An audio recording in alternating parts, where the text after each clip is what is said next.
This is the video for wiring the Elegoo Smart Robot Car, and this video is for kits made before July of 2016. Kits look like this. They come in an orange box with no handle on them and a clear transparent top cover. So if this is the kind of kit you have, this is the wiring video for this kit. Alright, before we do our wiring, let's clean up a little bit. What you can see here is this is basically a spray can lid. And it's always a good idea to have a little container here to put all your extra screws and other things in. So grab one of those. Let's clean off the work surface here. Save these nuts and bolts, which we'll need later. And by putting them in here, we have a nice good place to keep them, especially these little super tiny screws like this are so easy to get lost.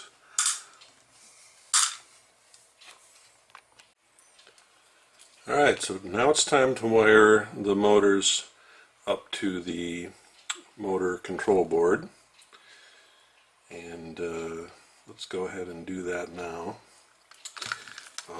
First,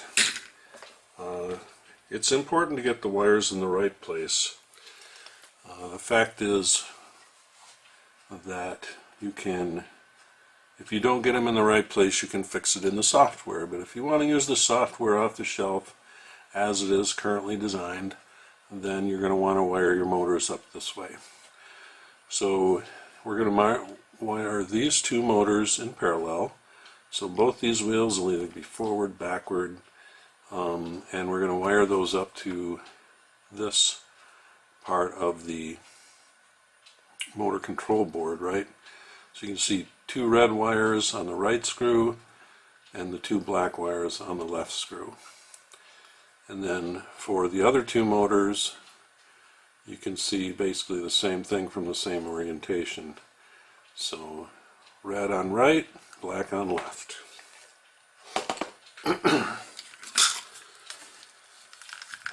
So the way we do that, let's take our two reds and turn this thing here. So now we need to get these two probes, we need to get these two tips here under that, into that screw mechanism. And the way this screw mechanism works, pretty simple. Just a piece of metal that's pressed down when the screw is screwed down, and it kind of has a little spring effect. It pops up when the screw is up. So this is a little tricky.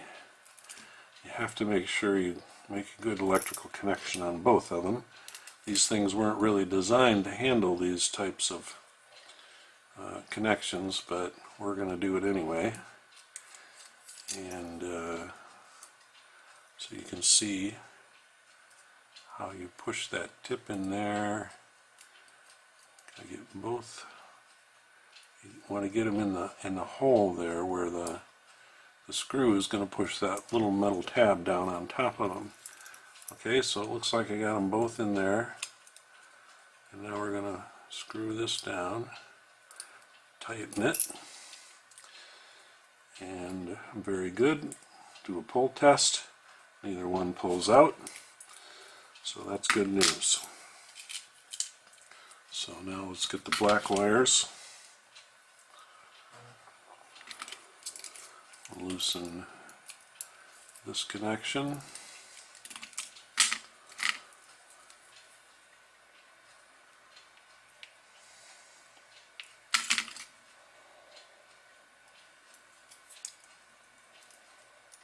Let's get one of them in there, if we can get one of them in there. Right in that hole. And here is number 2. Pushed in and screw down. Tighten up. Okay. Now the reds here are going to go to this one.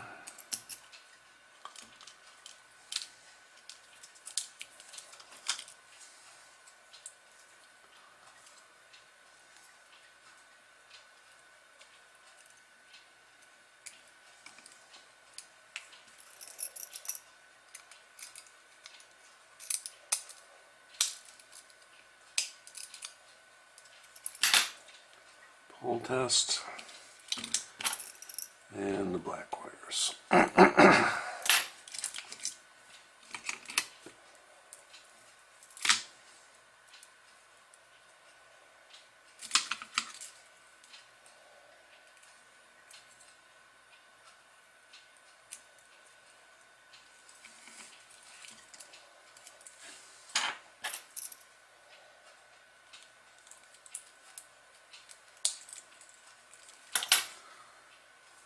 Pull test, good to go. Alright. So, there we have it. The H-bridge motor driver motor connections have been wired. Alright, the next step is to connect the servo motor up to the Arduino.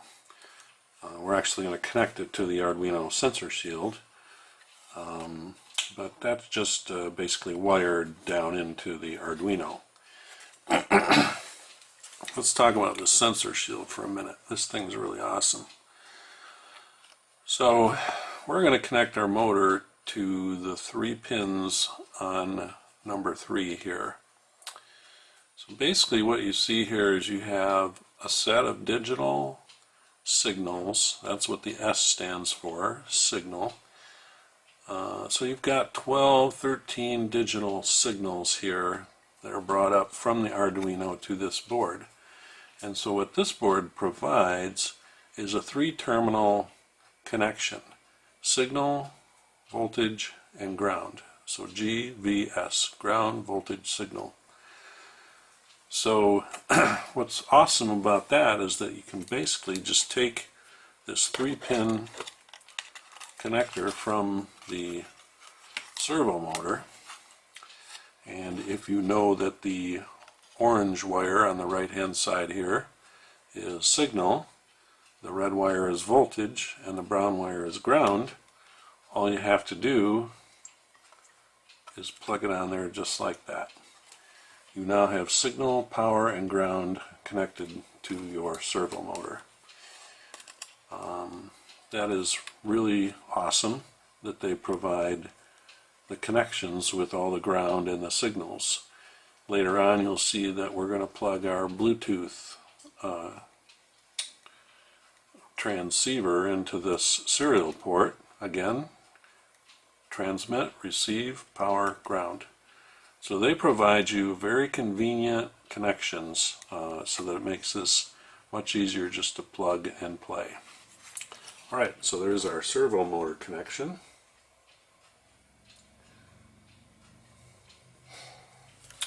I don't know why they go in this order, but now we're going to come back to connecting the power lines from the battery box to the driving board, the motor driver board. So you'll see here that this motor driver board takes in what they say plus 12 volts ground, plus 5 volts there, and it also has enable pin N1, N2, N3, N4, and the other side enable pin. So let's see. We are not going to use the enable pins. We're going to control those from the Arduino. But for now they want us to connect up the battery signals. Now each of these batteries is 3.6 volts, so it's a total of 7.2 volts. So we're not going to be driving the motors at 12 volts, even though it says 12 volts here. We're just going to be driving the motors directly from these batteries. So for the time being, let's unplug that. And now you can see we have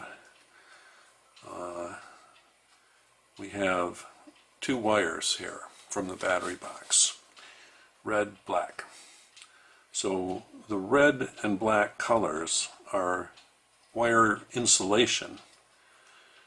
Then you see this little silver tip sticking out of the wires, that's the actual wire itself. So the wire is comprised of an inner core, which is the electrical connection, and then an outer surface, which is the insulation, so that you can't short them out. So what we need to do is we need to get this silver tip connected into this screw terminal. You don't want it connected to the insulation because then you will not have an electrical connection. So we'll loosen this one here. Let's just pop it out and make it a little bit easier there. So we've loosened the plus 12 terminal, and now we're going to put this silver tip in there. Okay, and you can feel it kind of push in a little bit to the terminal, and then we're going to screw this down and do our pull test. Okay, so note it's not connected to the red insulation, but it's actually connected to that little tip, that little silver tip. Let's do the same thing with black here. So push the silver tip in, but not the black part of the wire. Screw this down on the silver tip, do a pull test, and good. Okay, that part of it is done. Alright, now we are going to connect to the motor controller signal pins to the Arduino expansion shield. So break out your little packet of wire connectors here, and when you look at the instructions that were given along with this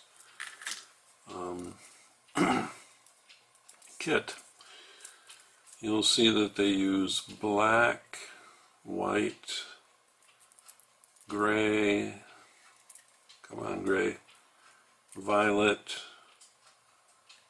blue, and green. So they use these 6 wires. So what we're going to do is we're going to peel these off just like that. Set this aside.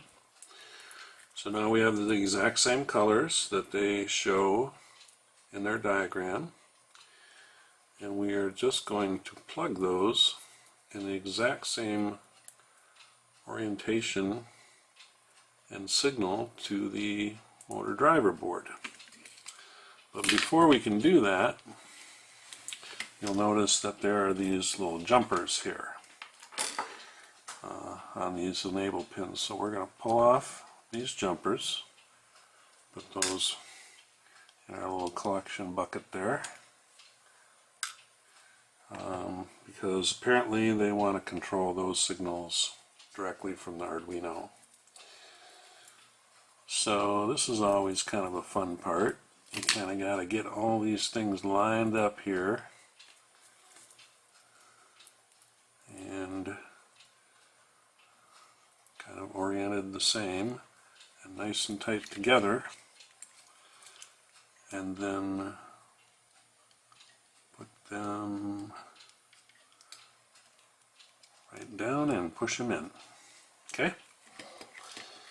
So now it looks exactly like the diagram shown in the instructions.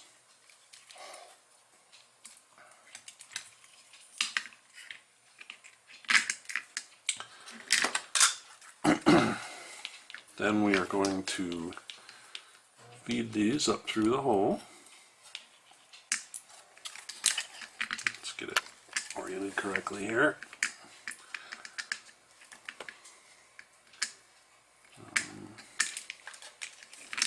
So we'll feed these up through the hole. Come on, little wires. You can do it. Okay. Starting to come together now. Okay.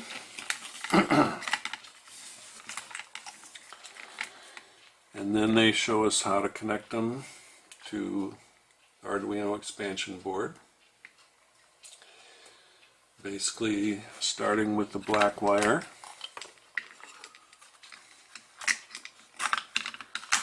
We are going to put the black wire on signal pin 5. Right here you can see there's 5. White wire on 6. Gray wire on 7. Violet on 8. Blue on 9. And here's where I'm going to throw you for a loop.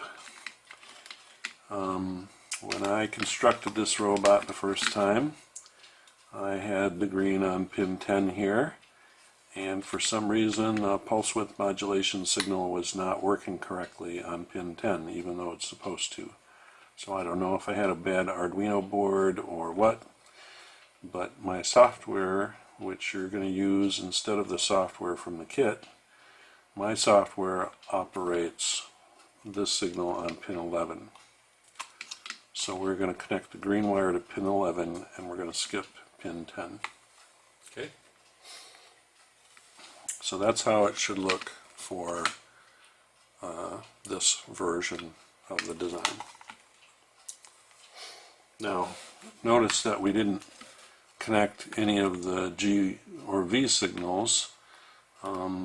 We don't need to because we already have appropriate signals coming to this board. So we don't need the voltage or the ground signal going to the motor driver board. Alright, now we're going to wire up the line following sensors on the bottom here.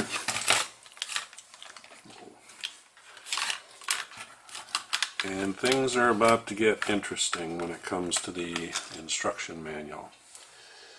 So if you look at the instruction manual, they have different colors of wires. They have they have this one here, which is really short, and I did not find long enough to connect up to the main board. What I did was I used the 3 red, black, and white wire sets, wire cables for the 3 sensors. So it's a little bit more complicated because it doesn't match the instructions, but there's not much you can do about it because you don't have all the different wires in the instructions to use. So you know, even in the instructions they also have a blue, green, yellow wire. They also have these wires, so you could use these, I guess, but to me it made more sense just to wire these all up using these red, black, white wires. So the way this goes on, we're going to use white as ground, black as V+, and S is red. We're going to do that for all 3, just like this.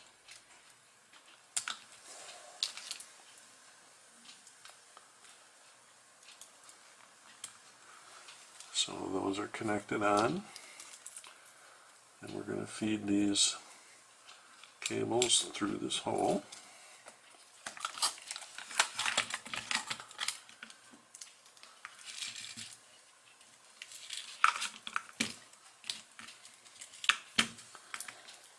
And then through this hole.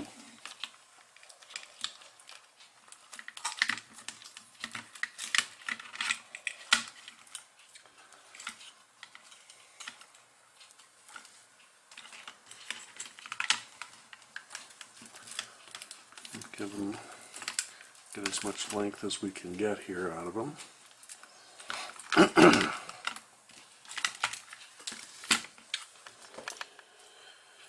And then we're going to connect those up to the main board here. So now we need to figure out which one is which. One of them connects to channel 1. That is this one right here. The one that is shown in the diagram in the kit instructions is white, gray, and violet. So let's figure out which one that is. And it's this one. So this is our white, gray, violet sensor. And that goes to channel 1. And since the red is the signal pin, we are going to put the red wire on the S pin and push it down. Okay. The next one, and the center here, we're going to figure out which one that is. And it looks like it's this one.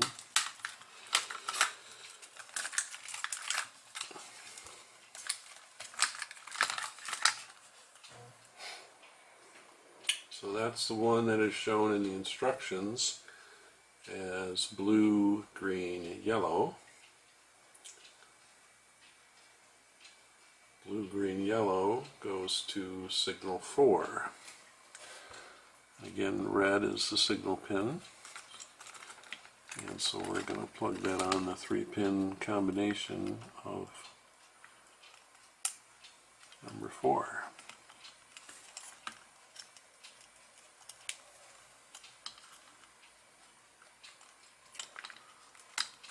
Okay, and then of course the last one.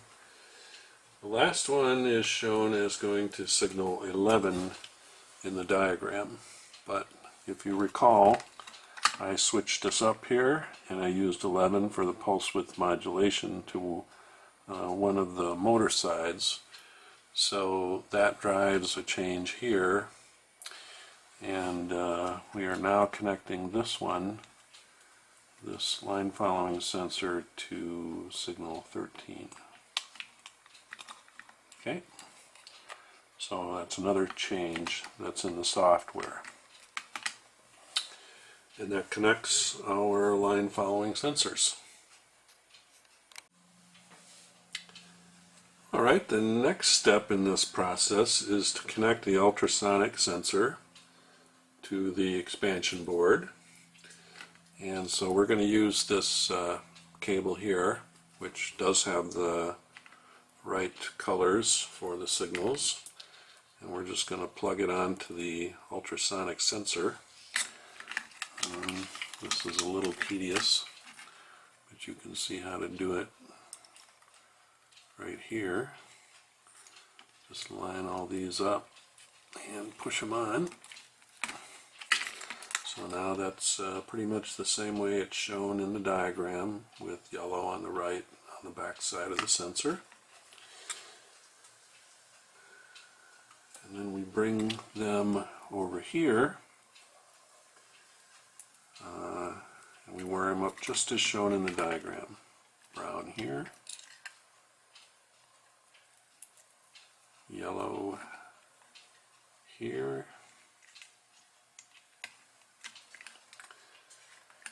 orange here, and red here. Okay, so I think we should be good there. So that's how you wire up the ultrasonic sensor. And we are pretty well off as far as it comes to wiring goes. Let's plug in this power cord to the Arduino, and then let's assemble the car. Okay, hey, we are getting close. So now we're going to use these hex standoffs and these screws to put the two chassis plates together.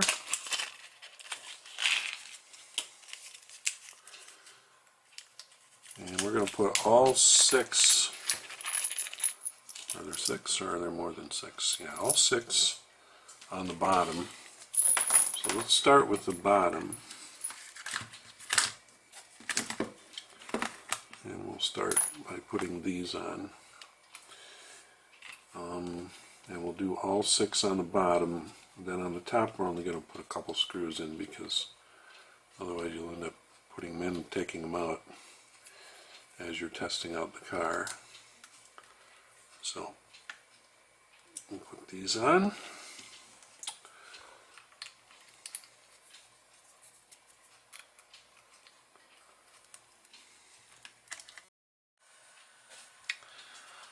Alright, so now you can see we've got all six standoffs mounted on the bottom side. We want to make sure we get our wires inside before we put the top on. Make sure our wires are, eventually we're going to dress those up. Excuse me. And then one thing that I do is I try to keep these wires inside that one there a little bit. And for now I'm just going to put two of these screws in here because when I first did this I ended up taking the top off and putting it back on several times during the process of trying to get it to work. So I'm just going to put these two screws in and call it good for now. That gives us a little bit of stability. And it won't tighten those down very tight. Okay, so here we go. Now it's time to put the tires on. So let's go ahead and do that. This little mounting of this FET board in here isn't working out too well, is it? So you may want to see if you can find some longer screws, scrounge around your Maker Lab and fasten that guy down a little better. I didn't have as much trouble with it in the first car that I built. Alright, so tires. Pretty straightforward. The tire has a slot in it that is not round, and you just need to orient the tire to that slot and push it on. And there you go. And now you can see that this motor is not very straight, so we're going to have to fix that right now. So we're going to loosen these screws and straighten that guy out and tighten the screws back down. So we want to do this for every motor and every tire. And then that will go to the next video.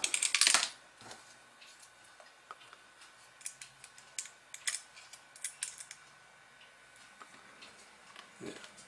Tighten these down well. They take a lot of stress. Okay, so now you can see the tire is free to move. It looks like it's pretty perpendicular. Okay, as you can see, we are getting ready to do some testing, but I'm a little bit worried about these wires that are hanging out here along that wheel.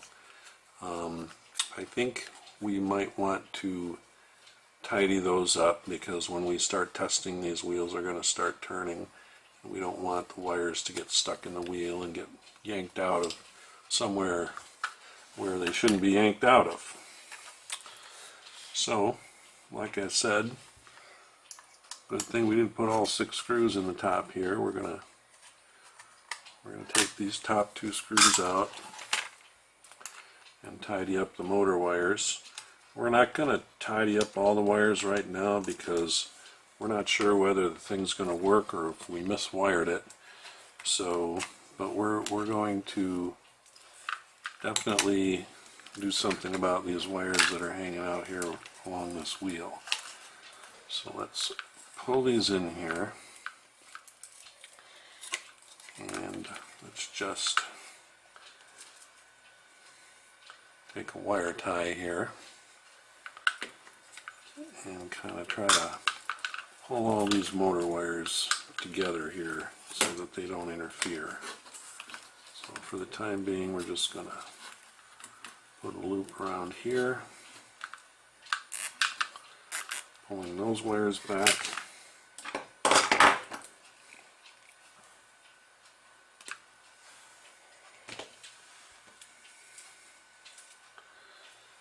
And we're going to take these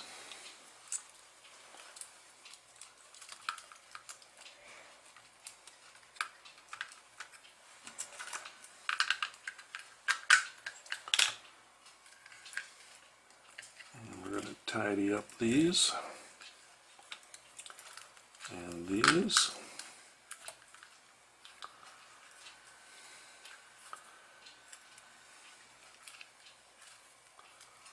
Just so they don't get caught in one of the tires when the tires start turning. Alright.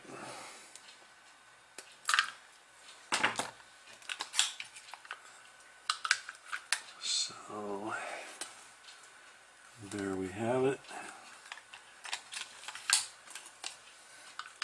Let's do these a little better. Maybe tighten this up some.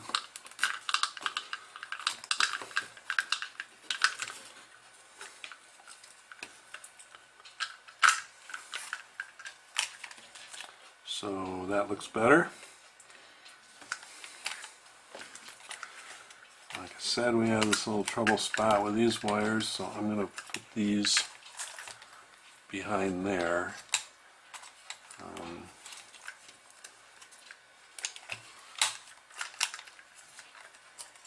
And that will hopefully keep them out of the way.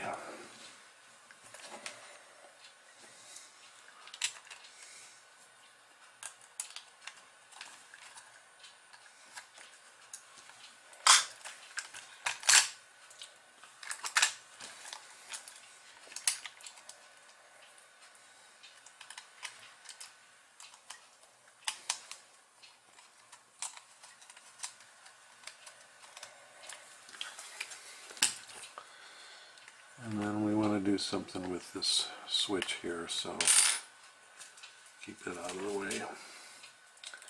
So let's try doing this.